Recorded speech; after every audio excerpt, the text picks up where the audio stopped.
This episode is brought to you by Skillshare. Get 2 months of Skillshare free and learn new skills by using the link in the description.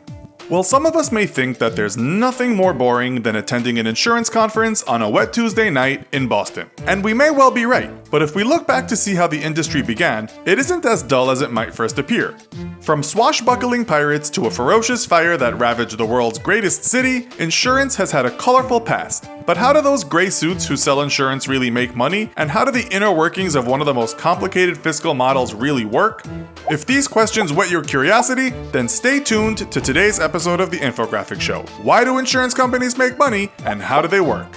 What is insurance? Well, insurance is a financial vehicle that helps spread risk. By taking a risk from an individual and spreading that risk around the community, the individual is able to go about their personal or business level and spreading that risk from financial ruin.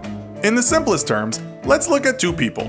One is named Bob and the other Jim. Bob says to Jim, "I'll give you $10, but if I lose my cell phone, you'll have to buy me a new one." If Jim agrees, then that's insurance right there. Insurance companies make money because they evaluate the risk and decide whether it is worth the gamble. Jim believes that Bob probably won't lose his phone, and he'll therefore be $10 richer. If Jim finds 100 more people who are willing to give him $10 each to cover their phones, he has $1,000. If one of those 100 people loses their phone, and Jim pays $100 as compensation, he still has $900. The insurance idea has been floating around since the ancient Chinese and the Babylonians spreading their shipping risks. But it wasn't until around the 17th century in London that modern insurance really took off. Merchant marine men and traders often hung out in coffee shops in the business district of London, and while drinking copious amounts of coffee, the idea of modern-day insurance was born. Lloyd's of London, the heart of worldwide insurance, was developed inside one of these coffee houses, and here's how it worked. First, you have the client. Say the client has a ship that he is nervous about losing to pirates offshore, or perhaps the vessel will be destroyed in bad weather. The client approaches an insurance broker. The broker looks at the ship, or pays someone to look at the ship, and they decide how much the total value of that ship is worth. The broker then assesses the risk. He asks the client where he is traveling to and what cargo he will be carrying. With all this information, he draws up an insurance policy which he shows to the third person in the chain, the underwriter. For a cheaper premium, the underwriter may exclude a few risks. And for a few more bucks, he may include some extra risks. Now, there are normally lots of underwriters approached, but one will be the lead, and the lead underwriter, like Jim, will normally take the largest proportion of the risk and sign his name first on the policy document. He is known as the underwriter as he writes his name under the risk on the insurance policy. The lead underwriter makes the major decisions when it comes to accepting the policy and will be the main man to agree to any claims on the policy. Once the terms of the policy are agreed to, it is made legal and the client is happy and the ship sets sails, but not before paying the insurance premium to the broker, who will take about 10% and pass the rest on to the underwriter. But what should happen if pirates board the ship, steal the cargo, and burn it at sea? Well, the client, if he is still alive, if not a representative of the client, will speak to the insurance broker, and the broker will visit with the lead underwriter and tell him the bad news. The rest of the underwriters, there may well be as many as 20 on a big policy, are told the news, and then the broker must negotiate the best claim settlement for the client or his or her representatives. The underwriters pay the money to the broker, who passes it on to the client without deducting any cut. The broker makes his money once the premium is paid and will help negotiate the best claims for his clients through gentlemanly honor and the prospect of future business.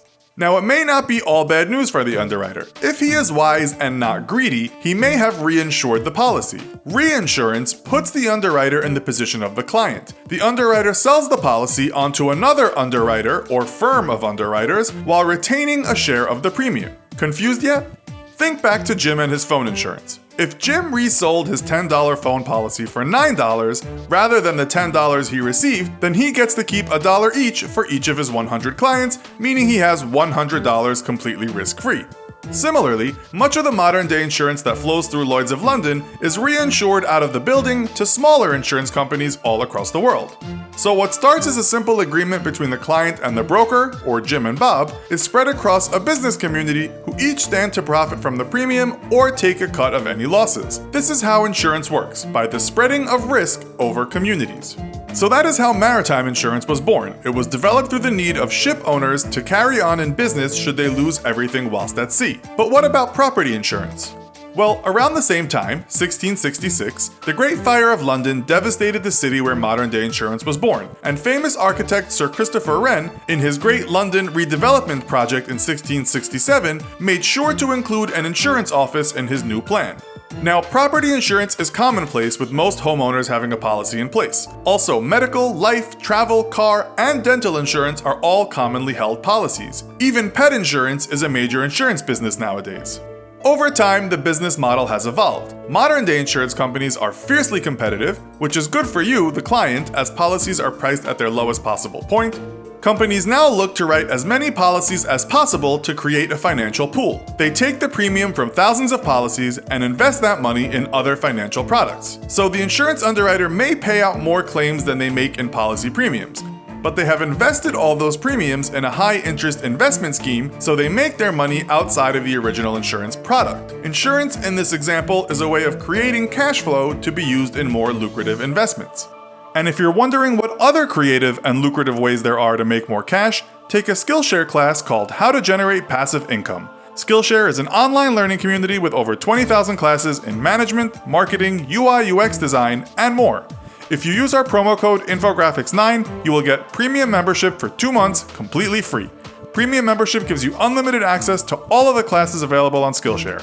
Join the millions of other people who are already members and support the Infographics Show at the same time by going to Skillshare.com/infographics9 or clicking the link in the description and start learning today. So, what do you think? Do you have insurance to protect against the unexpected? Do insurance companies charge too much? Is it all just a scam? Let us know your thoughts in the comments.